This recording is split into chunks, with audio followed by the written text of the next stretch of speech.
Hi, I'm just coming to you real quick just to talk about using less product. I know we're a culture that likes to slather tons and tons and tons of gook when we're braiding and twisting or whatever else we're doing with our children. And sometimes we're double offenders if we restyle midweek and we're not planning to wash again that soon. We may add more product on top of the old product, and what we don't realize is that the initial application is still there. So we're building layer upon layer upon layer. And if you follow my blog, you know that I recommend using shampoos that don't have sodium lauryl sulfate or heavy and strong detergents that strip every bit of whatever you put on the hair off. Because with our kind of hair, with nappy hair, it will strip off the product buildup, but it will also strip off every bit of oil that your hair kind of needs, to make it supple. And so what I'm saying is that through the experience of working with my own hair, if you follow my hair journey, I keep that separate from this channel, but I do have a Fotkey, which is a picture community. For my purposes, I journal my hair, and on my Fotkey lately, I've been talking about my decision to lock my hair. These are tiny small braids. I'm doing braid locks, and I go on and on there about my reasons for doing it. I'm very happy and excited with my progress so far. I'm a little over about a month and a half in, but I talk about how I have to wash my hair a lot because I have a condition similar to seborrheic dermatitis, and in order to keep the flare-ups at bay, I use a medicated shampoo, and but that's beside the point.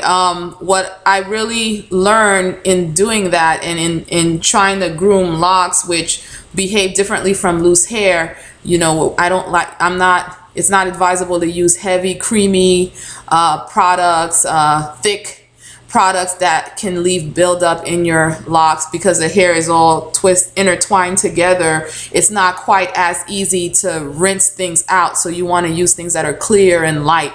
So as a result of that, while I've been shampooing the hair, I've been putting very little on my hair. I have not used conditioner in all that time, while the hair is wet, I'll put a dime size amount of castor oil or jojoba or coconut, not all at once and not every day.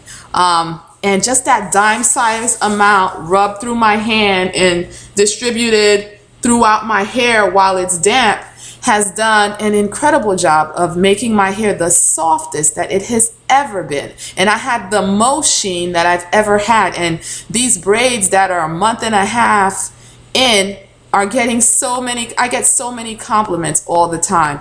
Now the picture quality on this webcam is not that great, and my lighting is not that great, so I don't think that details are going to be picked up very well.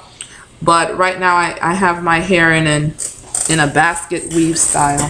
I'll turn around, but I don't think you'll be able to see the pattern because it's not bright enough. But I didn't shave anything. It looks funny on camera. It's just swooped to the side. But anyway, in working with myself, I've realized that I need to tone it way down with the quantity of what I'm using on my girls, and I've greatly decreased it. And I've been happy to say that their hair is feeling much softer, looking sheenier. Another thing I noticed with the grease and the oil and the butters, they attract dirt, they attract lint. They attract so much to it that's counterproductive to the hair moving and looking and feeling the way that it should. And so I'm just coming on here, since we talk a lot about using shampoos without sodium lauryl sulfate, which is a strong detergent. But if you're putting layer upon layer upon layer of products, some of these milder shampoos may not work as well as they could.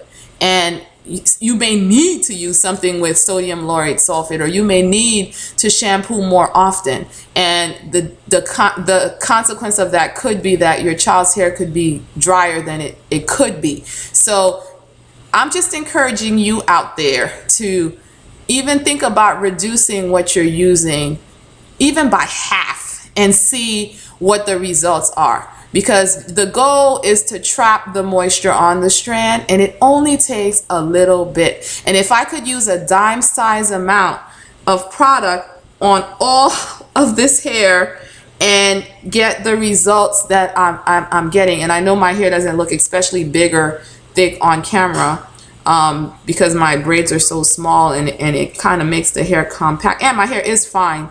It is fine, but it's still mind-boggling that a dime size amount is getting the job done, when I used to practically use like a quarter of the jar sometimes doing some stuff that I used to do, thinking that that was going to be a benefit to my hair. Less is definitely more. And another thing too is, I don't know if I can make you see that? See the curly ends? This is how my hair behaves when it's wet.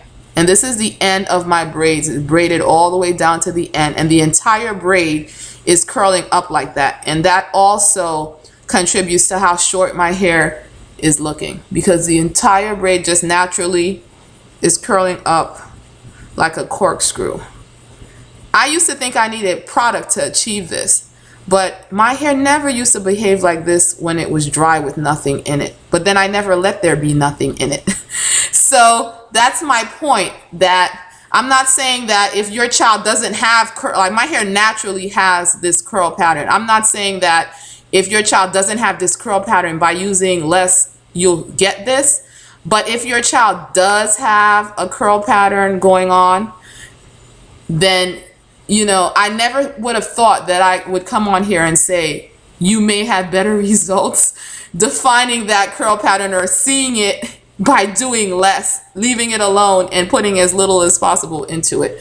But that's what I've been experiencing with these braid locks, and I couldn't be happier with it.